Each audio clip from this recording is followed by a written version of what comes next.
somewhere if you do baking soda and vinegar. Try it. Or try it.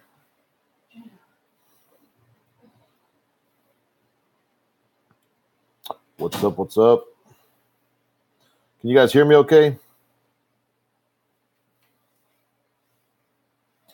What's up, David? Can you hear me all right? I got a new mic here, and I'm not sure if it's loud enough. Sweet. All right. Yeah, I got one of these. Sorry. That's Miss Swim Hack, by the way. Always busy. Can never sit down. Cool.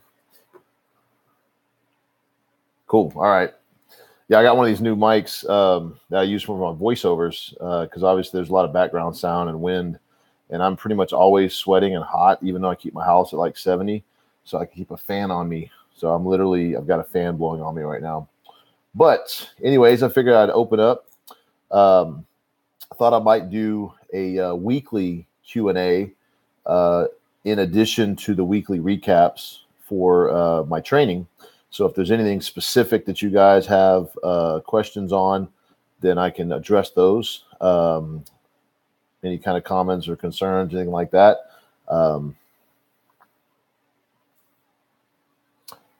My next goal, well, right now I'm training for Boss of Bosses, which is a big meet. If you guys don't know already, that is put on by Boss Barbell Club and Dan Green in San Francisco or Mountain View, California.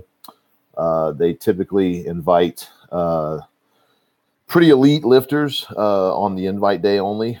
So I've been honored to be invited twice. So I went actually I've been invited 3 times. I declined the first one because it was literally right after a meet back in 2016. I didn't go, but I did get an invite. And I told Dan at the Animal Cage in Sparkle, actually, at the Animal Cage 2017, that regardless of what happens, that I would be at the 2017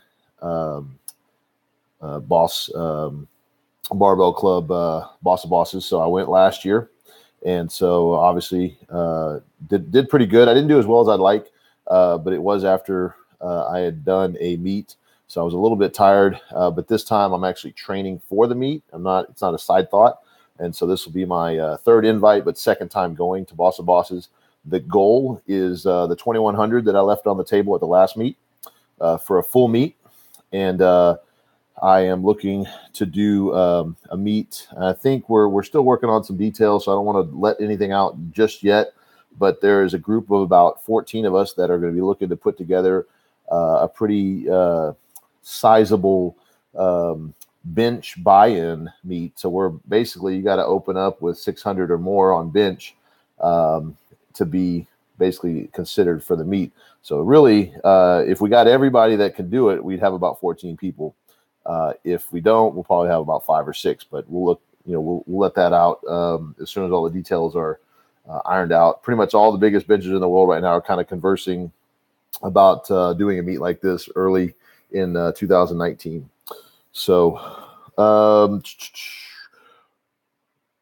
then obviously 700 on bench as soon as I get back into bench only training, which I'm looking late 2018, early 2019. When did I start lifting? Kind of, it's been a while, honestly. It's kind of been off and on. Like with powerlifting, I've only been in it for 3 years. So basically I started in December 2014. So serious lifting, I would say in the last maybe going on 4 years. I have been in and out of the weight room through various sports throughout the years. I'm 38 now, just turned 38 on Sunday. So for the last, I guess, 24 years, I've been in some sort of athletics, mostly swimming. But Matt, you need something? You good? Okay. Sorry. And I've been in and out of the weight room, probably focusing on like bench when I knew I had a decent bench since 2008. So maybe 10 years. But it's kind of hard to say. I wish I had an easy explanation of, I started, this date, this time, and I've been hitting it hard ever since. That wouldn't necessarily be true. So it's kind of hit and miss with me. But basically, if I had to say a date that I started getting serious, it would probably be sometime in the 2010 range, about 8 years ago. Does overhead press carry to bench press? It doesn't have a direct carryover, but shoulder health does and shoulder strength does. Obviously, there's too much of a good thing. I don't do a lot of overhead presses right now, at least not heavy. My shoulders can press. I mean, if I train for it, probably 500 overhead strict. I've done up to 425 for some reps, but just didn't see the need to go much more than that. I didn't see a direct carryover. In fact, when I decreased doing shoulder, I'm not going to say shoulder work, because shoulder work is definitely important, but doing overhead presses, I haven't done those heavy probably in the last year. And obviously I've had PRs on bench at an elite level. So I wouldn't say that it has a direct carryover, but you don't want to neglect your shoulders either. Loving your program. I appreciate it. Had a pec strain. That sucks. So make sure you take care of that pec strain. Even if you got to put the program on hold and come back to it, it's not worth continuing on and straining it more. Heal that up. I'm not sure when it actually happened, but I would definitely ice and heat, as per, protocol standards. I know I do ice. If it's a pec strain, I do ice until it basically goes away. As far as like the bruising, when it starts to show through, I start heat, which is typically about 3 to 4 days or maybe a week. You're able to bench lightly, but not sure how to advance. Getting blood in causes. I would just take it easy. You don't want to make it worse. Here's my typical protocol on that. I go 3 days minimum, icing 20 minutes each day for at least 3 to 4 times a day. Don't even think about heat until day 4.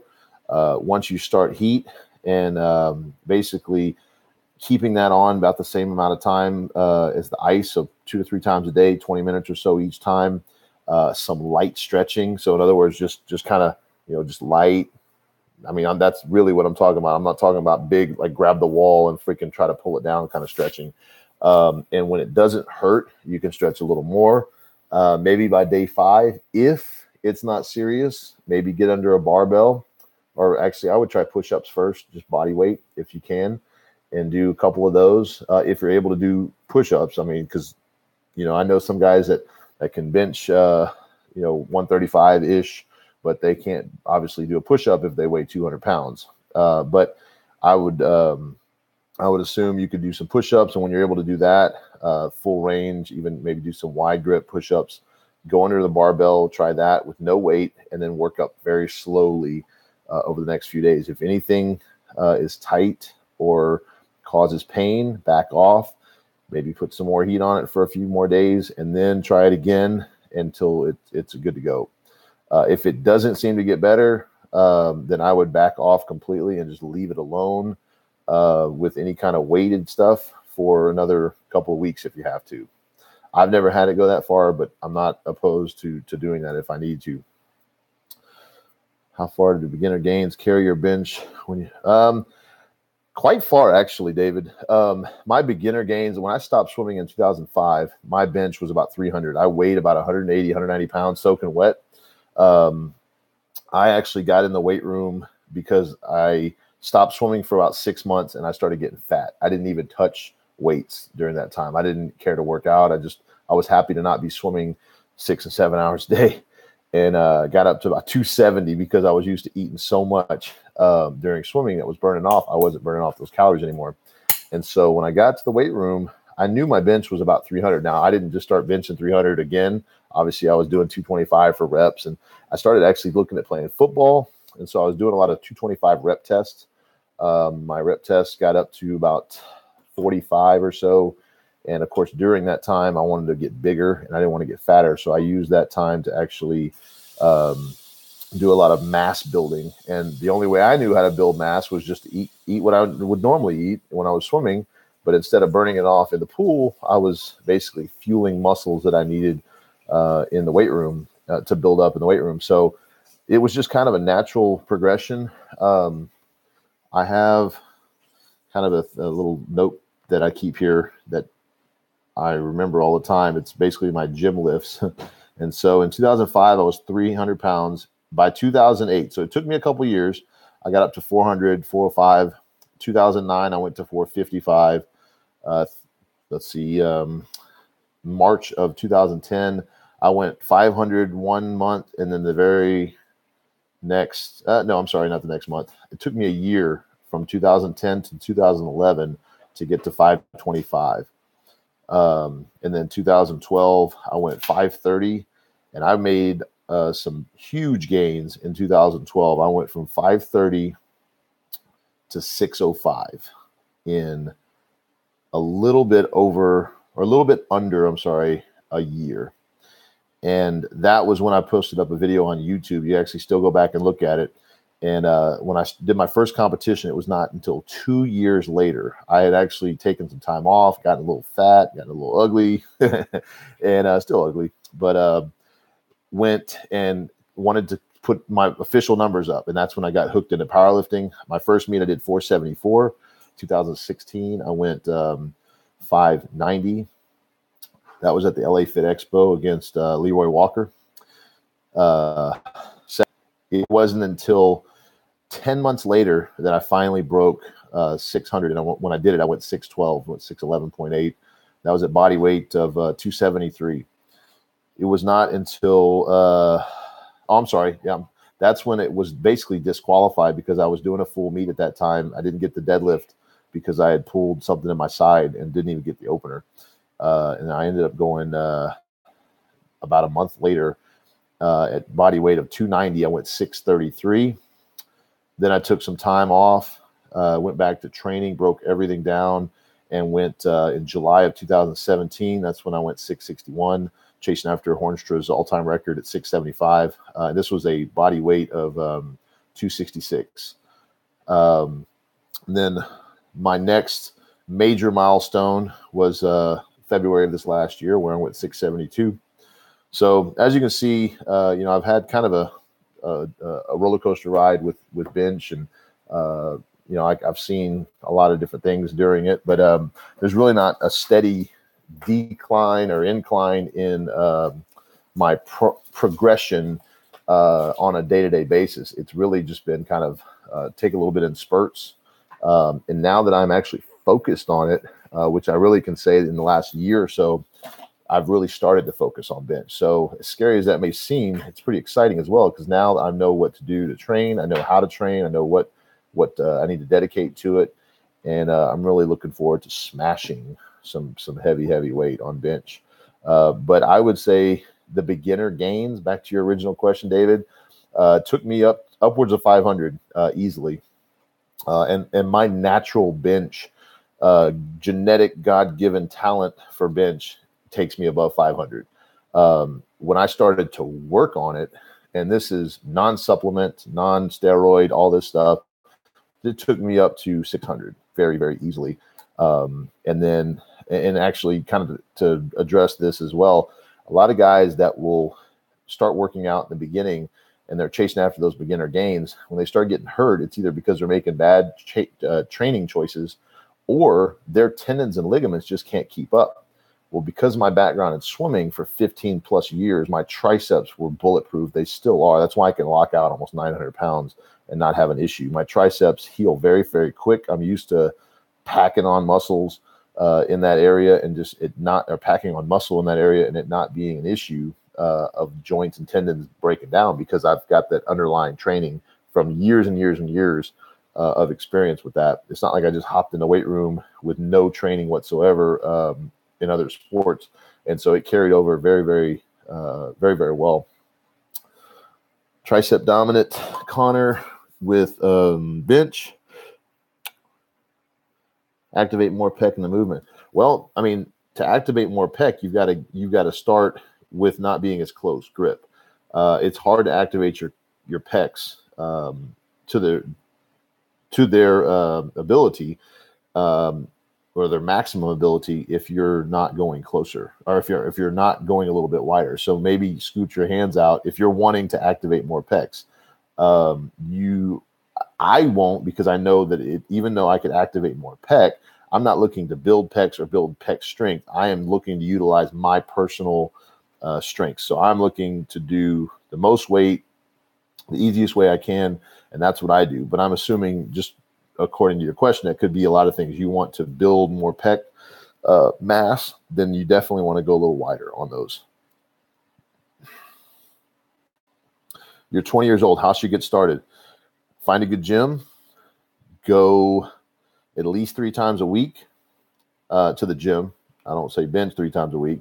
Find somebody who's stronger than you, that knows more than you, and get underneath their wing. Somebody that you can trust, that's not just using their ego. Eat like you need to eat. I'm not going to tell you all diet advice and stuff like that, but at the same time, getting started is as simple as just going and doing it. You'll learn a lot of things along the way, and there's a lot of stuff that I know that I could never convey to you or anybody that doesn't already know. It'd be like trying to teach you how to drive a car without you letting you sit in a car. I can only teach you so much and help you so much until it's time for you to actually practice it. So get in the weight room and actually fall on your face a few times, but don't hurt yourself, not on purpose. Don't put on too much weight in the beginning. Learn to master the weight that you have, and then you'll learn what good pain is and bad pain is, and you can go from there. David, 425 over press. Yeah, I've heard that. It's pretty humbling. It's a cool feeling. 395 by 5.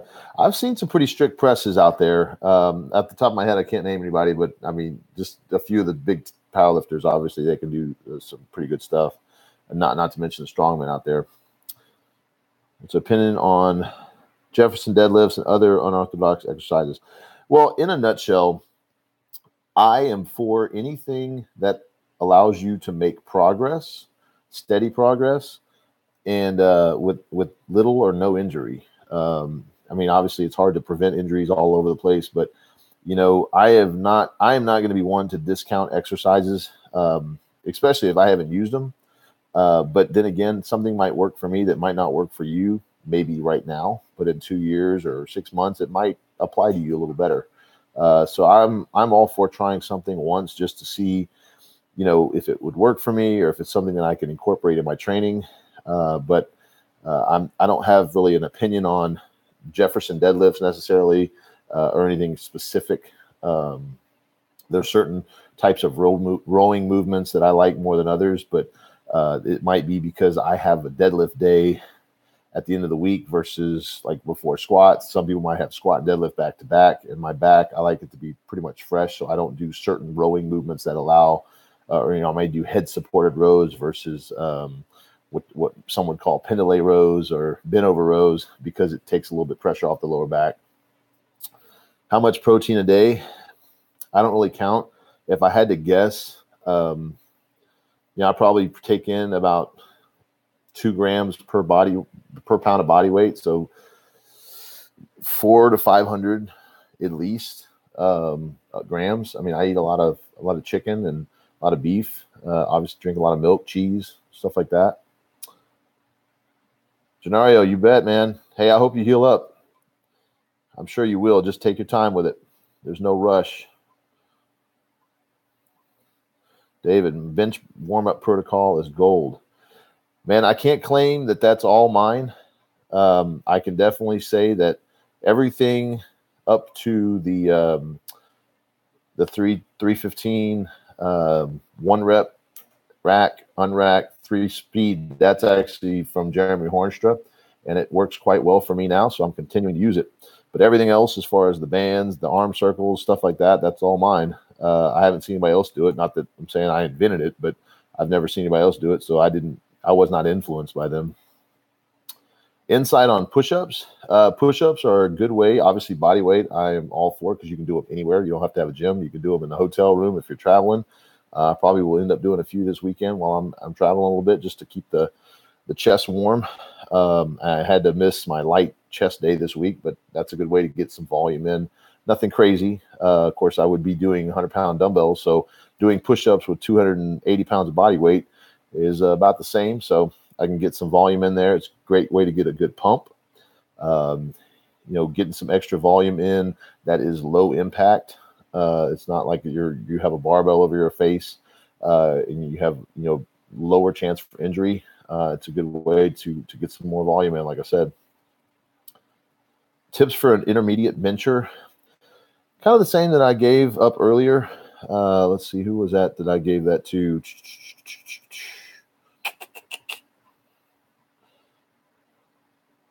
And no, Philip, I am not a bodybuilder. That's all that question. Sorry, I missed it. Insight tips for intermediate bencher. Same thing. I mean, definitely stay smart. That's the biggest thing I would give you guys is just, I see a lot of Instagram people out there and YouTube, and it's almost everything's for show. And I get it. You're making money, you want to do stuff, but there's a lot of guys that they can't decipher the BS from the real stuff. I like to pride myself on putting out real information. If you saw me doing, if you see whatever's on my recap, that's literally what I did for my training this whole week. You're not going to see me doing, cartwheels and backflips and whiskey deadlifts and, stuff like that. I mean, I get it. It's cool, but I am training for a meet. I have no time to play around with hurting myself or potentially hurting myself on an entertainment video. So when it comes to, getting your information about lifting and how to get stronger, look at what people are doing. Look at what they've done. Look at their competition. I think that's a good way, to kind of size somebody up if they know what they're talking about. Is, do they have an official number on the board, and is it current? Not that that's always the thing, because obviously Ed Cohen, guys like that are freaking amazing information sources, but they don't have current numbers. So it's not a one size fits all explanation. But when you're looking at somebody's Instagram, and if they're putting out a bunch of information that sounds very entertaining, then I would probably question what their motives are. They're probably trying to entertain you. They're not trying to inform you. Now, like I said, it may not always be the case, but use your brain. It's not that hard, honestly. When you're looking to increase any lift, progressive overload is typically the standard for all of that. It doesn't mean for everybody, but you start off with a moderate weight and you increase it slowly over time. And slowly over time is the key. A lot of guys will get in the weight room and they say, well, I could bench 405, so I'm always going to bench 405. I'm just going to bench 405 until I get to 410. Well, that's not how you get stronger. That's how you keep your body broken down. It's literally, you look at marathon runners, and that's what I mean by look at, use your brain. If you see, like Olympians, runners, marathon runners, you don't see a marathon runner running a marathon every day or every week. They do that as their performance. That is their main show. Just like with your 1 rep max, it should be your main show. It's not a weekly occurrence. It's probably not even a monthly occurrence. It shouldn't be, especially if you're powerlifting. It should be like twice a year. And I've been guilty of doing this in the beginning, not now, of doing it, 5 and 6, 10 times a year, eight meets. I did okay because it was all beginner gains. But I would have gained a lot faster, believe it or not, had I not done that. But if you're always looking to know what your 1 rep max is, then you're not training correctly. You're always worried about what your 1 rep max is. I know, and I'll just put this out there. If you go off of your current training status and you think that that's what your strength level is, then you're fooling yourself. It's not true. I had a pretty crummy day today. And honestly, with all things considered, it actually wasn't that big of a deal. Many of you know my training split is like Monday, Tuesday, Thursday, Friday, or somewhere in there in that range. But I do my heavy bench on Mondays. I do my squats on either Tuesdays or Wednesdays. I do like a lighter bench day on Thursday, and then I do my heavy deadlifts on Friday. Well, because I'm traveling this weekend, I knew that I was going to need to kind of cram everything in a little bit. So I went ahead and nailed my squats Monday versus doing bench. And when I went to go to bench, I was a little gassed. I could definitely feel that my energy was sapped for bench, but I felt great on squat. So it was a give and take. One or the other was going to give. So I was willing to take a hit with bench this week and do less reps on the 200s dumbbells. And then I was going to take today off and do my deadlifts on Thursday, which is still a day early. I would have normally had 2 days of rest. Well, because of some things that were happening tomorrow, I decided to go ahead and do the deadlifts today. Now I went into the gym not prepared mentally and really definitely not physically. And I was not recovered properly. Did 715 pretty easy last week. I think I could have got a double on it. And that's 15 pounds over my last meet PR, which was like a month and a half ago. So went in to do deadlifts today, and I'll post this up in my recap and everything, but 585 flew up. I just humped the bar, it flew up. Went to go put 675 on the bar for 2, and my back just kind of pulled, and I knew that I was just not quite recovered. My back basically is tight from yesterday's bench. My lats are tight. And I just couldn't engage with the bar correctly. And I knew that I was going to have to pull out of form. And I made a decision right then and there. It just wasn't going to happen. And so I packed up my stuff and I left the gym. No shame. Because I know that my strength level is at like 730, 740 right now if I was fresh. But I'm not fresh. Whenever you bench every single day or every single week, or you deadlift and you max out more than once or twice a month or more than once or twice every couple months, your body is not fresh. It shouldn't be fresh because you're supposed to be banging out your training. You're supposed to be not hurting. You're supposed to be tearing down the muscle fibers, and you're not supposed to let them heal up to 100% because at that point you're ready for a max. But if you are training correctly, you're always keeping your body guessing. You're always letting your muscles be broken down to some degree. You want to heal up, obviously, and sleep in between training sessions, but you're not letting yourself get the maximum recovery as if you're peaking for a 1 rep max or your meet.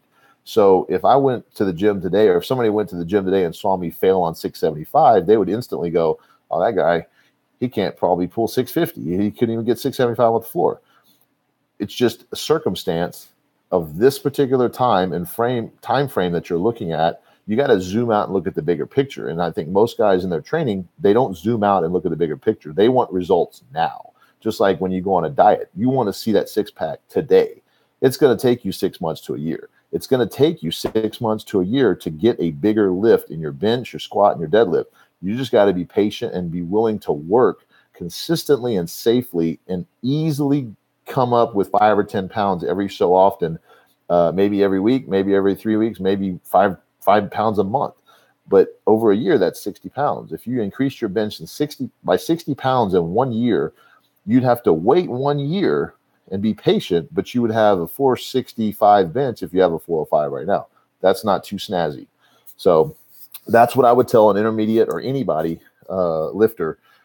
Just give yourself some time to increase and be safe about it. Nicholas, what's up, man? Sorry, I'm taking some time to answer these questions, but I definitely feel very strongly about some of these. And I want you guys to know from the bottom of my heart how I feel about some of this stuff. I don't want it to just be a cookie cutter answer. Said you got into the gym pretty heavy from where you were weight wise starting out. Did you basically maintain weight after that? Yeah, honestly, once I was about in the 500 range, I pretty much stuck around the same weight. I mean, I actually, after my 605 touch and go in 2012, I stopped lifting for about 6 months because I didn't know about powerlifting. I didn't care about powerlifting. I didn't even know what it was. And that's why there's a 2-year gap between my first meet and that particular lift. I went back and went to swimming, and I went from 270 body weight to about 230, 3%, 5% body fat. It was very, very lean. And then I got called out on Facebook by some of my old teammates that said they were going to do a powerlifting meet. And I said, oh, that's kind of cool. I'll do that. And they were like, you haven't even been to the gym. You literally haven't lifted a weight in 6 months. How are you going to come and put up 500 plus? And sure enough, I did 474. So it was pretty humbling. But ever since that particular point in time, I've pretty much stayed between 260 and 290 or so. And I feel pretty strong right there. Fan of the decline press. Yeah, it's got its benefits. I'm not against it by any means. I've done it a lot in my training. I haven't done it lately. but I definitely like the different angles that incline and decline provide. It helps stabilizers and things like that. Yes, David, I am definitely a more calm lifter. There are some times when I will get a little amped up, but I think that when it counts, which is typically right before the lift, unless it's maybe deadlift or maybe a bad off training day or something like that. Typically, I'm pretty calm. I just go up and lift the bar. I've found that works really, really well for me. Let's see. My favorite type of row is going to be the seal row, where you're laying inverted on a bench and you're pulling the bar up to you. Let's see.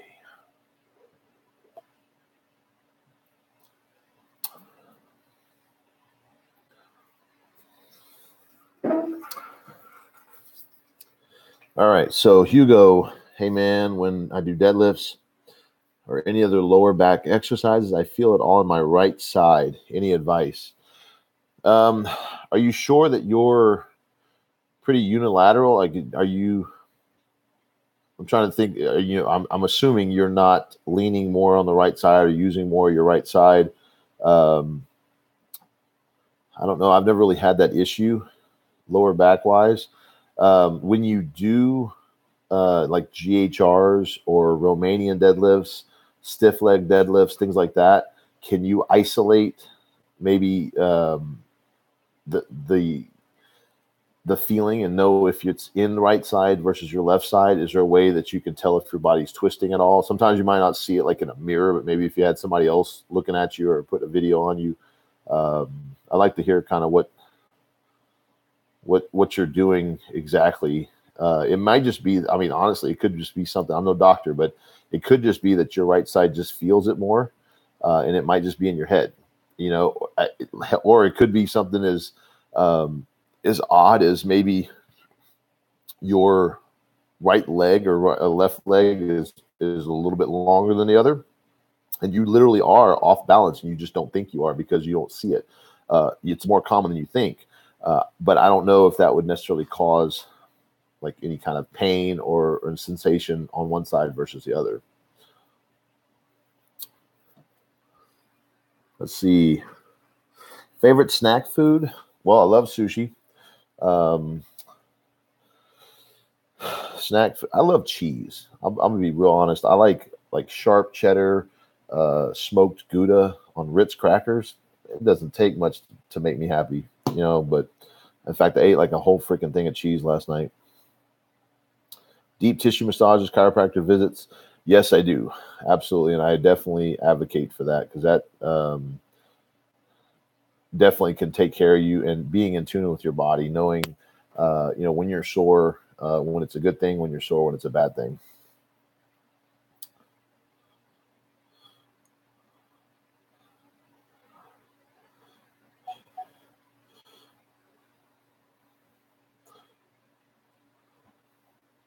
Hamid, I'm wondering if you're thinking the same thing I am, like a sciatic nerve type of setup, possibly.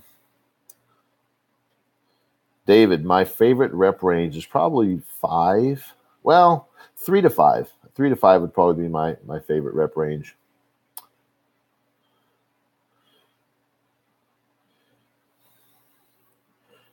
Heavy eccentrics for bench. Do you have good advice for benching, breaking bench plateaus? My heavy eccentrics, I honestly, I don't necessarily think they're a great thing. I see a lot of people doing like heavy negatives, or I'm sorry, not heavy, well, heavy negatives, but doing slow negatives. And I think you tend to burn a lot more energy doing it that way. I have gone more into a faster, controlled negative, especially during my heavy lifts, because I want less time under the bar. I don't want time under tension as a power lifter. Definitely not in my 1 rep maxes. Now, when I'm off season, time under tension can help me build muscle and strength. But it's not what I'm wanting for the meet. I want to be underneath that bar for as little period of time as possible and get a successful lift. And the best thing for breaking a bench plateau is to focus on your weakness and to change up your training. Typically, if you've been doing the same thing over and over and over again, it doesn't mean that it doesn't work. It just means that it's not working right now. 5x5, starting strength. I mean, there's 50 different programs out there, and I think all of them have their pluses and their minuses, as do my program. But if it's something that you're trying to get past, you're going to keep. If you keep doing the same thing, it's not going to get you any better, especially if you've kind of broken, you haven't been able to break the plateau. And I'm kind of reading ahead here. Somebody's saying they finished up my 16-week bench program. I appreciate you shouting me out on that. You guys, I do have my 24-week bench program, which is from start to finish. You can start it now, and literally it will take you all the way to your max. It is designed with a peaking phase on the end. So it is my 16-week bench program, which has 8 weeks of hypertrophy, some higher reps just to build a solid base, and then an 8-week strength phase where it's about 5 reps or so, building up some more of that base. And then the last 8 weeks is built to blast you right to your 1 rep max. And I have had tremendous success with not only that as for myself, it's a very loose. Obviously, I am a full meet powerlifter and things like that. So this is more of a bench, bench related program, but it's taken a lot of the stuff that I've done and putting it together in a nutshell. Now there's a lot of stuff on the program, or there's a lot of stuff that I didn't put on the program because a lot of guys don't have the equipment. So I had to kind of make sacrifices here and there. But if you have access to a barbell and dumbbells, you can pretty much, oh, you're in your underwear. Don't come over here like that. Give me your water. Well, my daughter is walking around in her underwear, and I'm not gonna let her walk in front of the camera. Go that way. All right, excuse me. So, basically, if you have access to basic gym equipment, you can do the 16-week program. You do the 8-week program. You definitely do the 24-week program. But my 24-week program, because there's literally 24 weeks from now until New Year's, I went ahead and put it on special for $60, which is almost half price. So it's not going to be there for long. I'm not, I don't make a lot of money on programs. I am a web designer by trade. I make money doing that. I've had a very successful company. I want you guys to succeed in your bench, in your bench press. I want you to know the right things to do. I don't want you to train too hard, and I don't want you to not be challenged. So that's basically what my bench program is designed to do. It's just an honest, here's what you do program. It's got the weights, it's got the reps, the sets, your rest intervals. It's a 3-day split. So you're doing bench heavy on one day, you're doing a lighter bench, kind of a speed bench on day 2, and shoulders. And all the days have accessories. And like I said, you can literally follow it to the T and be fine. And it is a template, as it is a program. So if you need to go a little heavier, you can. If you need to go a little lighter, you can. It's not like you have to follow it, like the Bible. Literally, you can kind of pick and choose some things on it. And you could definitely put legs in there too. It's not going to have legs because it's a bench program. But if you want to do some deadlifts on one day and squats on another day during the program, it's built for that. I mean, that's basically what I do right now. So it works just fine. But I had one guy, and his name is Lumberjacked, and it's Jacked DDD, I think. And he went from 520 to 550 on the program. So just to give you a little insight that even somebody that has a 500 plus bench can get 30 pounds out of it minimum. And that was not even the 24-week program, the 16-week program. You all right? You still looking for it? Okay. Do I ever use a slingshot? Yes, and I like slingshot, definitely. No pain, Hugo. All right. Right side always gets super pumped and left side doesn't. Still not sure, but have you ever tried taurine? It's just a supplement you can get at GNC, Vitamin Shop, online. There's nothing crazy about it. It definitely helps me with back pump. I take in between 2 to 3 or sometimes 4, and I think they're normally they come in 500 milligrams each, and it's just a supplement, over the counter supplement, and it helps back pump definitely. And I typically will take 2,000 milligrams if I have to of that, and it works pretty good. Any advice on rear delt pain? Pain, I know in my rear delts, even though fairly strong, it's one of my weaknesses, just like my hamstrings are. My quads, it takes a lot to make them sore or painful, if you will. Not bad pain, but a good pump pain. My delts and my hamstrings, I can do 8 reps of whatever weight. It could be literally 90 pounds and I feel it. I could do 130 pounds and I feel the same pain. It's just, I've got to work those areas a little different because they're, I don't want to say weaker, but they are. They're just, it just is a different feeling when I'm training them. Just like I can kill triceps and I don't really feel them until I've just gone over the top. But biceps, even though they're equally strong, it's just a different type of feeling for me. Some guys may be the opposite. But I'm assuming that maybe we're not talking about pain in a good way, and maybe it's that you're having rear delt pain. I don't know if you did something to it, which is probably likely, but I would definitely treat it like any other strain or pain in training. Take care of it with some ice. I'm not opposed to ibuprofen or over-the-counter Advil or anything like that, just to kind of get the inflammation down, and then slowly get back into your regular training regimen. But if it's hurting, I wouldn't put too much pressure on it and push it too far, and you hurt yourself more. Nicholas, yep, you bet.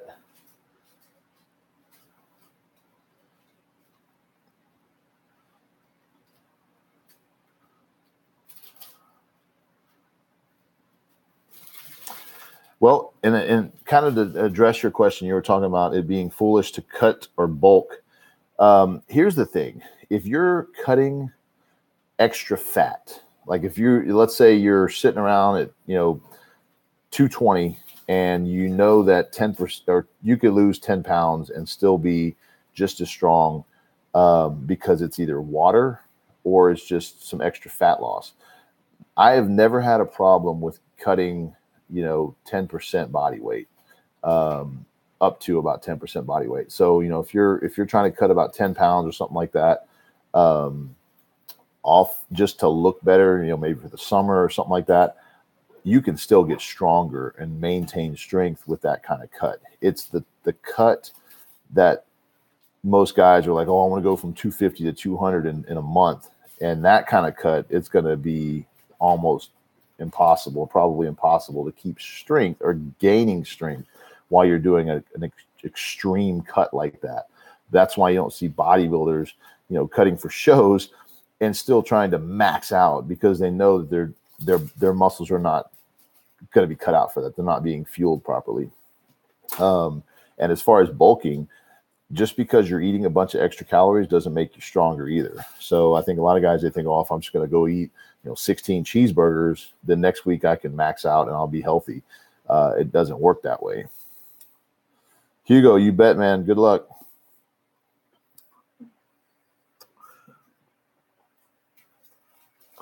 So Neil, no, I don't think it's been asked this particular round. Out of all the training that I've done to bring up my bench pressing strength, what would I say is my optimum pressing frequency? For me, it is once a week if I'm going over 600. It's twice a week if I'm sub 600. So if I'm training with weight that's less than that, which right now I am, but I really, when we come back from this deload, we'll be in the 600s for training. But any more than that for me, and I just don't have enough time to rest.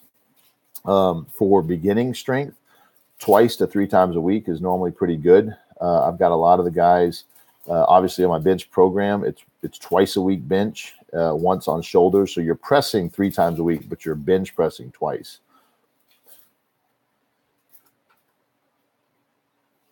Let's see, Hugo, how do you learn how to program? Well, there's not a class or anything. It's just experience. Thinking about what I did in the beginning when I was nobody. I remember that, and I remember the difficulties I had when I would make certain choices on what to do the next day.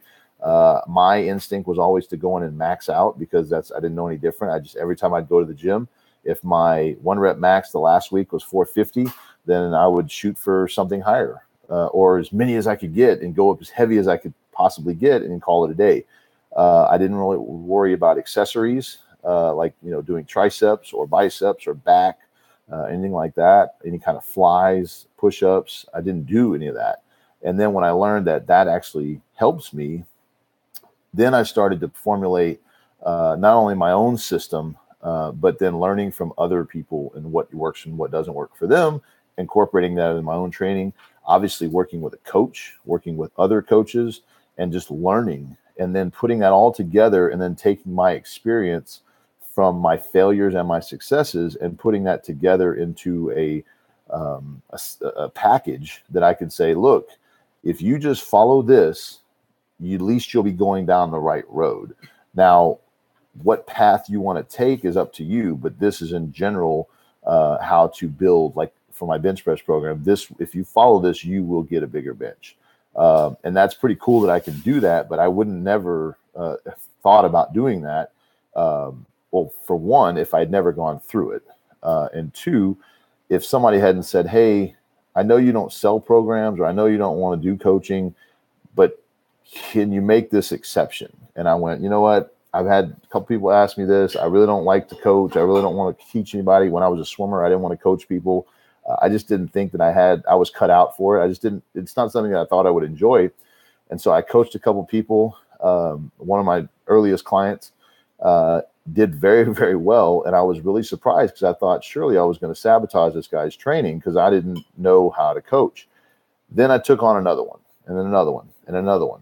And then I started writing a couple programs here and there. And then I learned that all these guys were having phenomenal results. And it was a direct result of not only their hard work, but of my helping guide them. And so I thought, you know what? I would be selfish not to continue to help people out. I still question myself, but I think that makes me better as a programmer and coach, is that I'm always questioning, is this working for this particular person? And if it's not, let's change it. I'm not opposed to that. And that's what makes things unique. Is that if it doesn't work for you, I'm not going to say, oh, no, you got to keep doing my program because it's the best thing out there. I'm willing to say, well, this guy over here does deadlift. He has this particular program. Let's incorporate some of these things that he's doing, and let's see if it works for you. And if it works for you, then great. I don't take the credit for it. I'm just helping get you to the right information. So I feel very strongly about that, and not having it push my own program or push my own coaching and on my techniques and theories. And of course, I didn't invent any of this. It's nothing really new. Let's see. The other day I had like 2 Jimmy Dean Jimmy Dean sausage sandwiches and a big thing of sweet tea. So nothing really crazy, but definitely just some food in me. Sushi was today. I had all you can eat sushi. So that was before deadlifts today.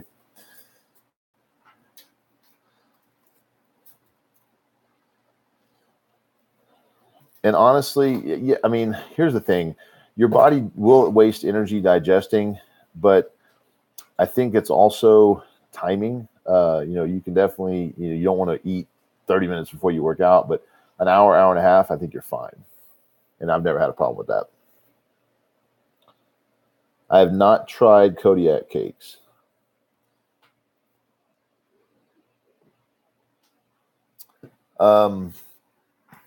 XX, higher XX. What do I do when I'm cutting? I actually don't cut at all. Like I don't have a need to. And even if I'm like quote unquote cutting for a meat, I'm not actually doing anything but cutting out extra sugars and maybe some extra carbs here and there. My training is already done because it's, the meet's pretty much the next day or something, or within the next week. So I really can't give you much information on what I do specifically for cutting and how my training changes. I will say that if you're in like a hypertrophy phase and you're trying to cut down, you can definitely, if you're not trying to put up heavy weight, it's a lot easier on you because you can kind of be in a deficit with calories and still be able to put some decent rep PRs up, which keeps the motivation high while you're cutting and still able to build some muscle.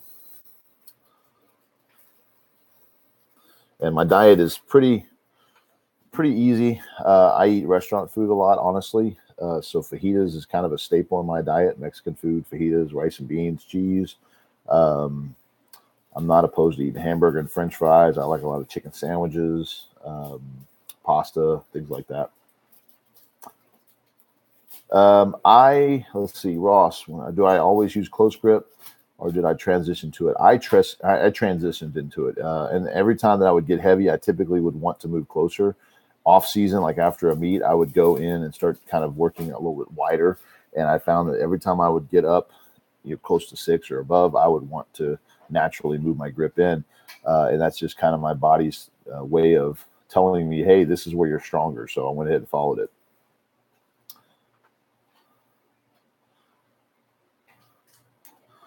Hugo, I actually kind of just coach my friends, focus on their linear progress, and don't plan anything.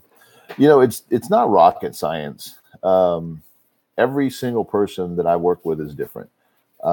So it's not like you start with a plan and sometimes that plan gets torn up, shredded, to pieces. We come back to bits and pieces of it. But I look at progress. If I see progress, and I'm not talking about 1 rep max progress, because that's hard to judge. Somebody's in the middle of a training cycle. I have no idea what their 1 rep max is. Just like I have no idea what my 1 rep max is for any of my lifts right now. If I had to do a meet tomorrow, I would probably get about 700 squat. I would probably do about 730 deadlift and about 650 bench right now. If I have 5 weeks to peak out and to get my rest and recovery, those numbers could be drastically different because of the difference in where I'm at in my training. And I think a lot of people get caught up on that. If they don't see themselves putting up their 1 rep max or very close to it 100% of the time, they think that they're weak, and it's not true. Fatigue will mask what your true potential is, but that's what you want. You want to build up fatigue because that's where you get stronger. And if you strip all that away prematurely, you might see your 1 rep max goes up 5 pounds and you might actually be excited about that. But what if you just stuck with it for another 6 months and all of a sudden your 1 rep max goes up by 25 pounds or 50 pounds? Do you want to be impatient and see a 5-pound increase and know that if you just waited 5 more months or even a few more weeks, who knows, that you would all of a sudden see something a lot better? And that's what having a coach or somebody more experienced than you brings to the table. You should not be worried, just like I don't worry about like my training happening today or this week or what happens this or that, the other. I only care what happens on meet day. My coach works with the numbers weekly. I can very easily get caught up and go, oh, well, I didn't do this particular lift today. That means I'm weak. No, it just means that whatever the frick happened today happened today. It happened today. That's it. I could literally go and do my deadlifts tomorrow because I shut it down early today and pull 700 plus. So today, my strength might be what I think was 675 for none, but tomorrow it could be 750 for one. It's kind of it's a weird way to explain things, but when you're new to lifting, you don't get it. You're kind of a childlike mind. So that's why I really urge you to get with somebody who is more experienced, a coach if you can, a program, and you just follow it with your head down. And then when you look up, you're on the other side of a 1 rep max that you just put up a huge PR versus looking at every single number that you do and concerned with it being not the best you've ever done. And that's ridiculous to look at it that way. It doesn't work. And if it does, it's very short-lived, and it normally ends in an injury. And if you can't recover from it, then you'll never get any better anyway. So, all right. What's the best exercise for lockout strength? Well, you want to work on your triceps. So whatever you can do. If you can do pin presses in a squat rack, I advise those. I love weighted dips, close grip push-ups, close grip bench, dip machine. Those are a few that you can definitely do. Hugo, sorry if I write something wrong, but I am Mexican and I'm not good at English grammar. No worries, man. I'm actually, and the wife is going to love this one. I'm actually of Spanish descent. In case you guys don't know that, y'all think I'm a freaking white boy over here, which I am because I've got like 37% Scandinavian or something. But I do have like 12. I think it's 13. I have 13%. We're going to say 13 because it's like 12.9 or something percent of Spanish Portuguese descent. So that's pretty cool. So I'm not Mexican, but I got a little Spanish in me. That's why I like Mexican food. And my wife is half Mexican. Well, we'll know in a couple of days. In fact, I'm going to check on it real quick. I already checked it like 20 minutes ago. Well, 20 minutes is 20 minutes. We got the ancestry.com. So we know what our DNA thing. Well, it's ancestry, DNA, whatever.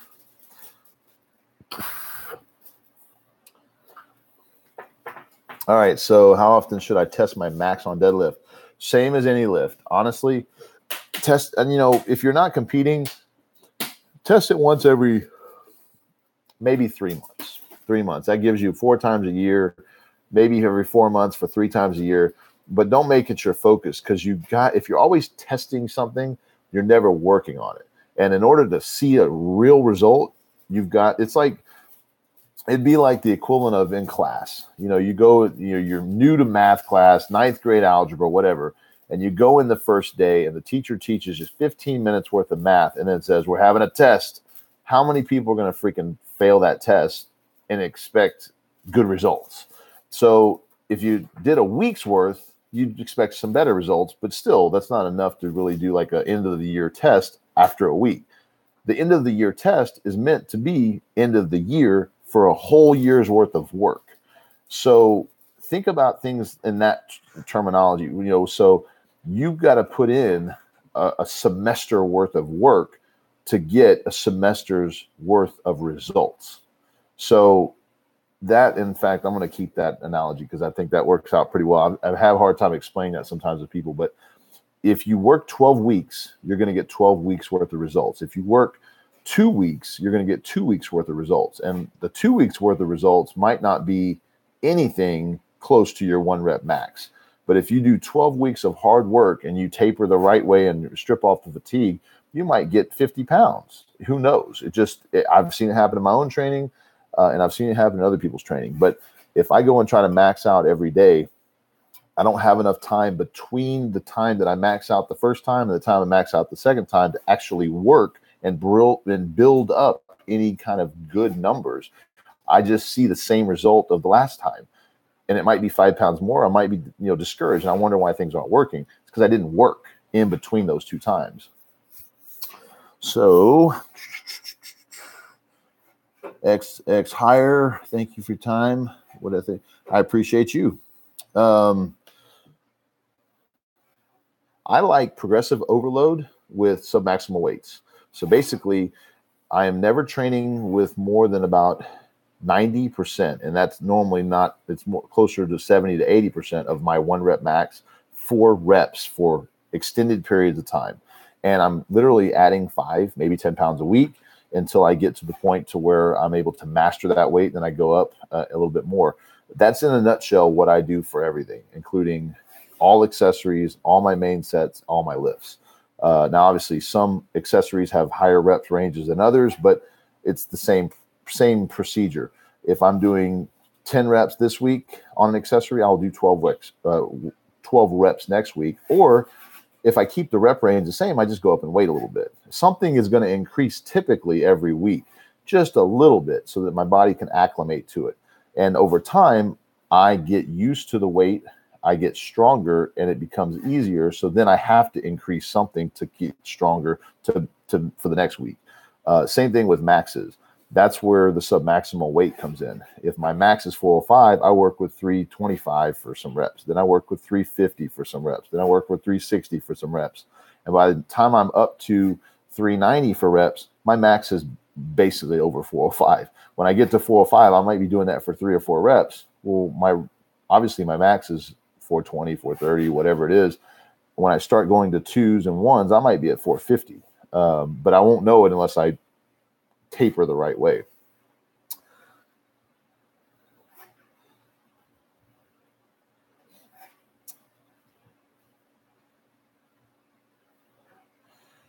Brian says you should be able to row your bench max.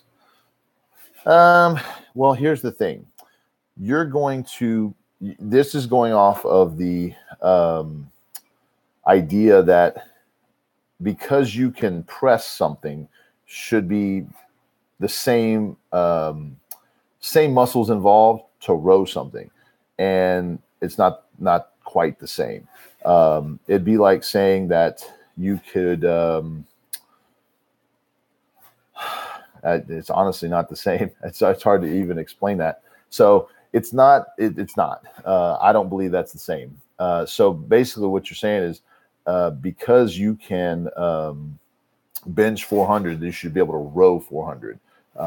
Opposite, like a seal row. Here's the thing with that: you activate the muscle differently when you're doing a negative down to your body because the weight is above you. When it's below you, it's like a deadlift. There's no stretch reflex. So it can't be that way. Now, if you can dead press a weight, I could see that being something that you could row because there's no stretch reflex involved. And that's, I think, the best explanation that you're going to get is try dead pressing whatever you can row, and then see if that's closer to what you're able to row. The stretch reflex is enormous help with bench. Let's just put it that way. I'm on the floor in the baby's room, so I can't listen to the stream. I'll save my questions for next time. All right, man. What's up, Nuez? What's going on, man? Tweak the bench program a bit. Keep the main template. Feeling amazing. Just got to my first deload. I appreciate you, man. Definitely. And if you guys don't know, obviously I told you guys earlier, but you may not know where to get it. The 24-week bench program that I have is on my website, benchonly.com. If you just go to benchonly.com/training, it's $60 right now. It's not going to ever be any cheaper than that. It's bottom of the barrel cost. You're getting 24 weeks. It breaks down to something silly like $2 a week or somewhere in that range, less than that, for elite level bench press programming. That's what I can say. So if you haven't gotten it, take a look at it. You can get it now and use it next year. You can get it now and use it now. It's not timed for anything. You literally get a PDF and you follow it, and you can repeat it if you want to. All right. So I hope you get with the number that you're going for on that, Nuaz. I appreciate you. Let's see. Cambodian, what's up, man? Better for lockout floor press versus dead press. For lockout, I wouldn't do either one of those. I would do actual lockouts. I would do a dead press is basically the same as a lockout, except for it's from the chest. It's lower. A pin press is basically a lock from the lockout position. You're about 3 to 4 inches from lockout. That's where the bar rests, and you just press up the last 3 inches and let it drop. A dead press is the exact same thing, but it's like 6 inches or 4 inches off the chest, or maybe right off the chest. I would do those for lockout strength, definitely. Floor presses will still give you some benefit. I just prefer the pin presses. David, it's trained strongman, impossible to program due to there being so many lifts. I just train intuitively. I hear you. Strongman is definitely very different. I did a strongman competition, very little training, and decided real quick that just wasn't a sport that interests me to actually participate in. To watch, it's pretty cool. I've been doing those monastery extensions, and they are brutal on the triceps. Absolutely. Be careful with them because they are really, like I said, they're tough. I like them because I just need to kill my triceps every time. I'm doing the full stack right now at the gym, which is like 200 pounds for 3 sets of 15, and that's pretty good after doing weighted dips with 500 and doing my bench press sets. So my triceps definitely are getting their work. I'm really ignorant with programming. Okay.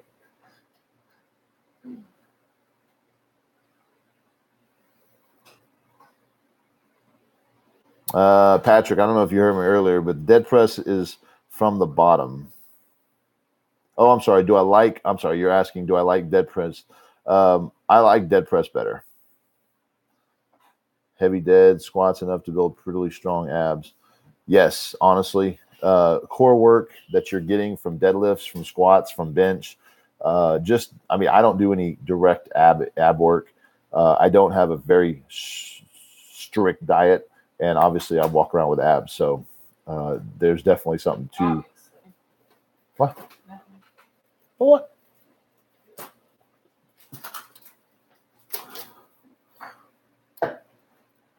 Dr. Looney Tunes Show. Hey, are you get nervous with bench press? No, I do not get nervous with bench press.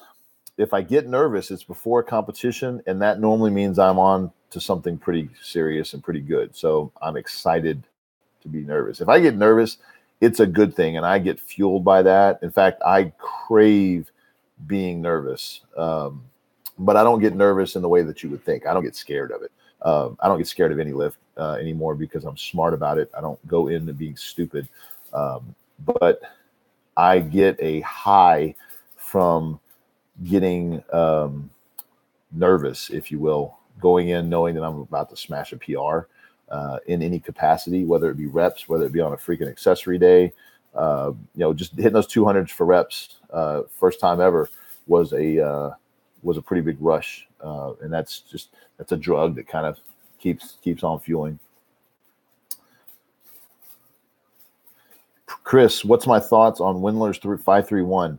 Like I said a little bit earlier in the show, it is you can't go wrong with any program, honestly. I mean, generally any of the big programs that are written by anybody that's credible, I think anybody can get results from. It's just kind of, does it fit into your training right now? Does it fit with what you've been doing? Are you in a plateau and you need to change? Like if you're doing Windler and you hit a plateau, what do you do? Do you keep doing it or do you get on something else? So I think every training program has its time and place. Sometimes you just need to change things up. Maybe it's just a change of scenery, even different gym. Maybe go dumbbells for a while versus barbell, like for bench, things like that, just to change it up. Can Hex Imperior Red? Can Hex bar deadlift be beneficial for leg strength? Absolutely. It definitely can help you learn to drive with your quads. So yeah, absolutely. And it keeps your back out of it a little bit more.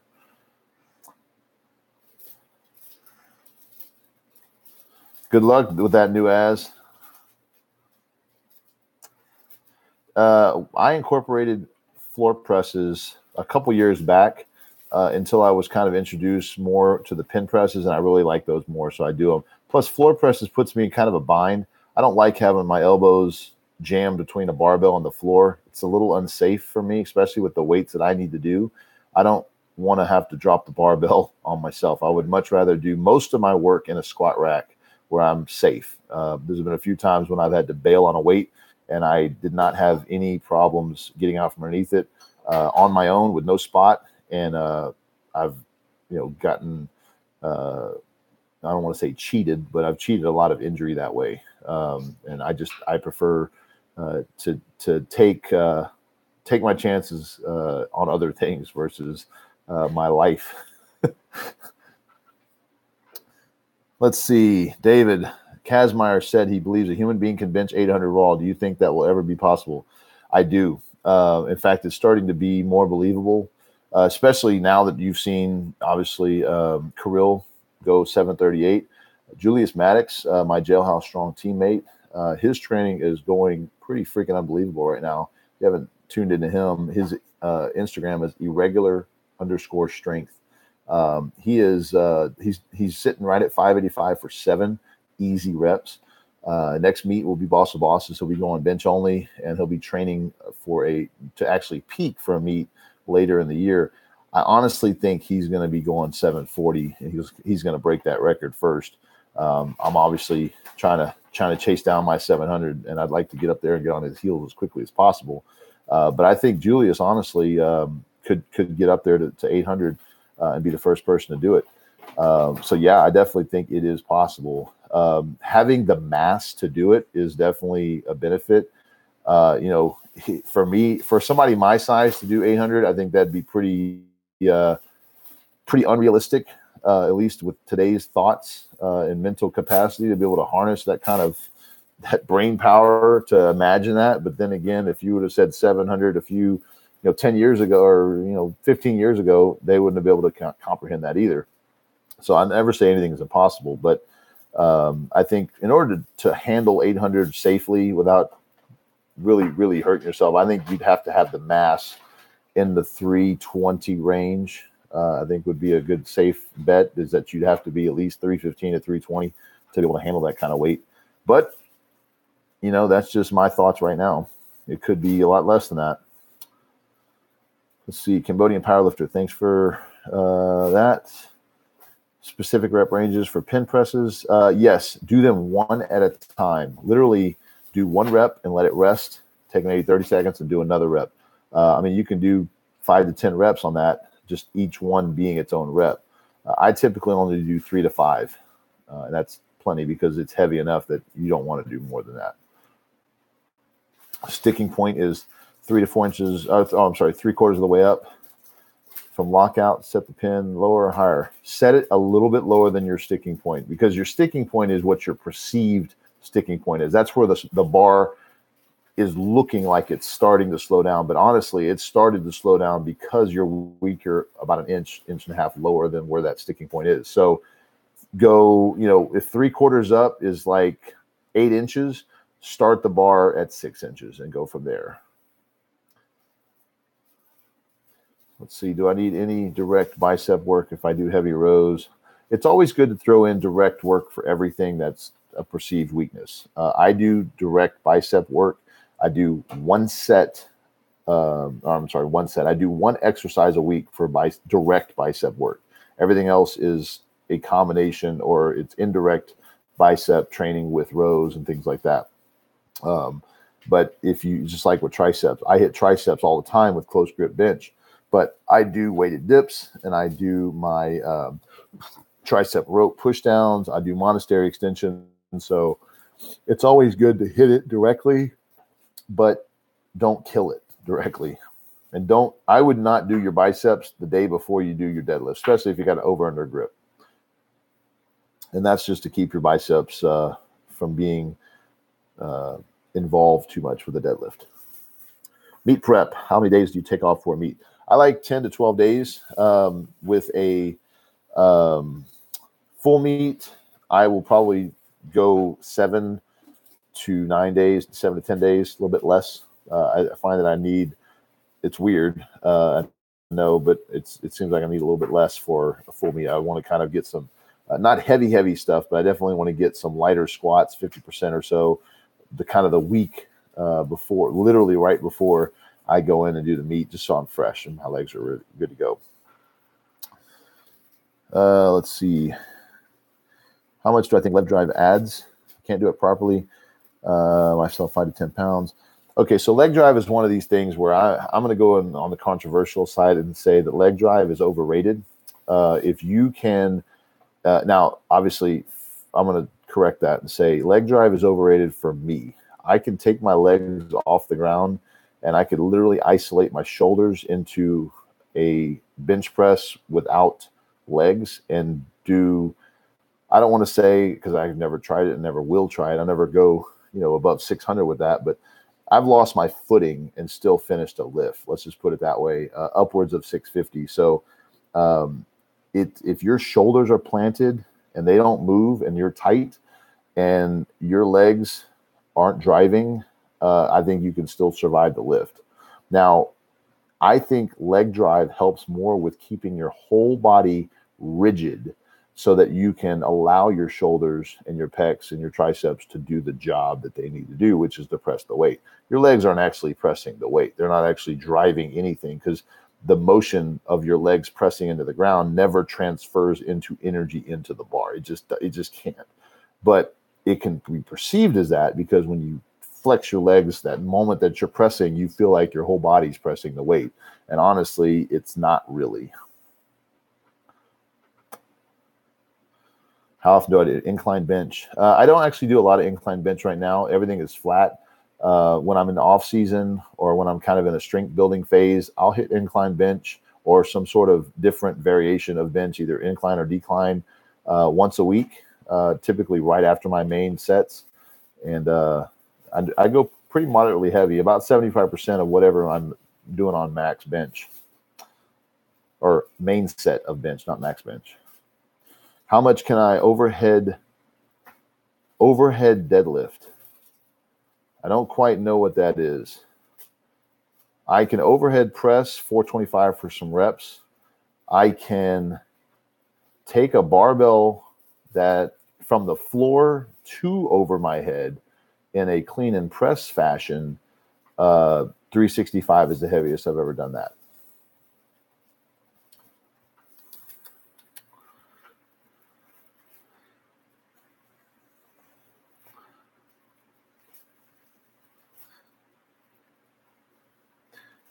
Let's see, David. Eddie Hall, pause bench 585 for 6 reps raw with no handoff, no wrist wraps, and he did it on a whim.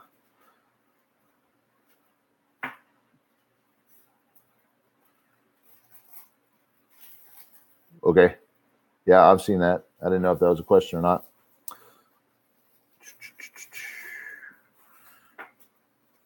Do you think flat feet affects deadlifts and squats in a negative way? I have flat feet, and I don't think that's a problem at all. I think if you have a pronation where your feet kind of pronate in, it can give you some issues that you may need to compensate for with heeled shoes or things like that. Excuse me. But I don't think it's anything that's going to be a deal breaker. I think if Eddie ran your programming, he would destroy the world record. Eddie's a strong guy, but I think a lot of people typically reps do not equal strength. Well, let's put it this way. I don't think I've ever had the opportunity to do 585 for more than a few reps before I would get up into the 600s. And I've obviously been very, very close to 700 pounds. If you go by the numbers, if you will, doing a 585 for 6 reps, well, let's just see what it is. Let's go off a 1 rep max calculator, which I don't really trust them, but they're okay. It's a good, cool thing to look at, but everybody's reps are different. So going off of bodybuilding.com's 1 rep max calculator, if I'm Eddie Hall and I put in 585 for 6 reps, it says that my 1 rep max is 688. Let's just say, because my 1 rep max is 672, I'm doing it backwards. This says that I can do 585 for 5 reps because I can do a 672 bench. I don't think that is entirely accurate. Let's see. I have done 600 for 3.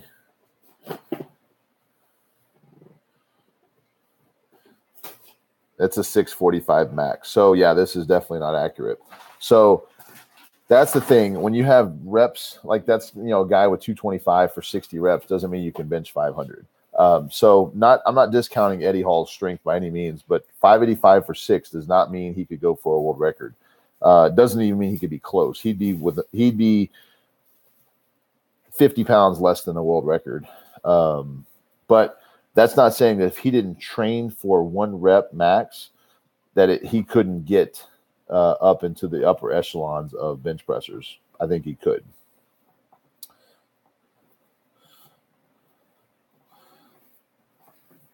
What do you think Eddie Hall can press if he fell? Oh, okay. I just answered it. Big Bro fan from Australia. What's up, down under? You'll easily world record time and no. Nope, I'm not a world record holder, not a all-time world record holder. I've got Federation world records. Those are cool, but those aren't. When you're on the top 10 list, it only matters what your record is in terms of the all-time record.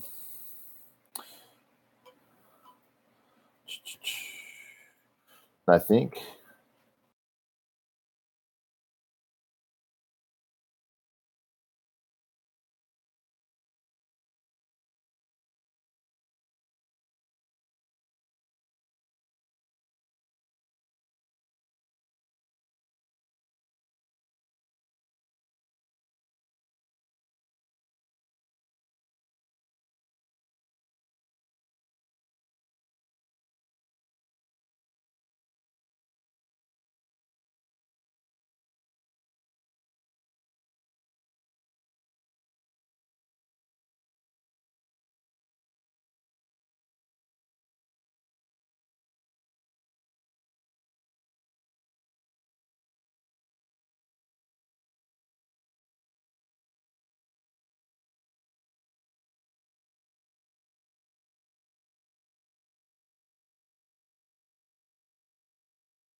Did I mute?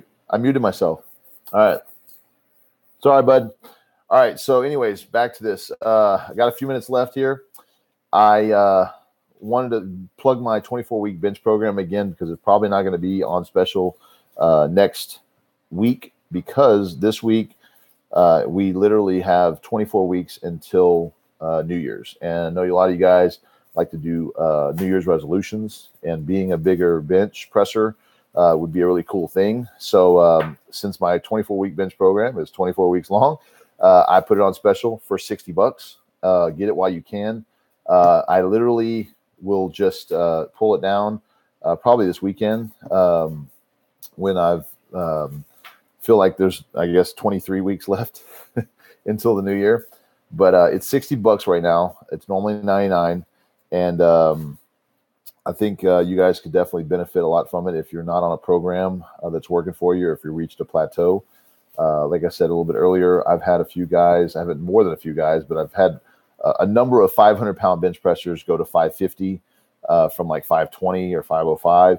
I've had a lot of guys that were in the 400 range or in the 375 range go into the 400 range just by using the program. So there's not really an average of how many pounds you'll gain, because honestly, if you work it the right way, you could gain a lot.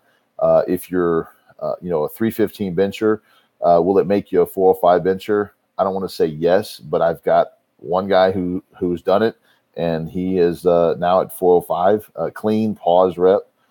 So it's not necessarily for power lifters. If you powerlift and you want to use it, it's definitely, you can use the peaking program of it as well. Just make sure that if you've got a meet, it's got to be, at the end of the peaking cycle. So you may need to fast forward a few weeks into the 24-week bench program in order to match up with whatever your day is of the meet. Or if your meet is like within 8 weeks or 12 weeks, then you don't want to do the 24-week bench program right now. You may want to jump on the 8-week program. It's like $30, but it'll help you peak for the meet. But so anyways, I'm going to wrap this up. I'm going to probably try to do one of these every week with a recap Q&A. Obviously, I have my YouTube recaps that I do with the training, and it's just a voiceover. There's not a lot of Q&A, obviously, because it's just me voicing over my training and what's going on. But we are 5.5 weeks out from Boss of Bosses. So it's going to get pretty heavy here if it's not already.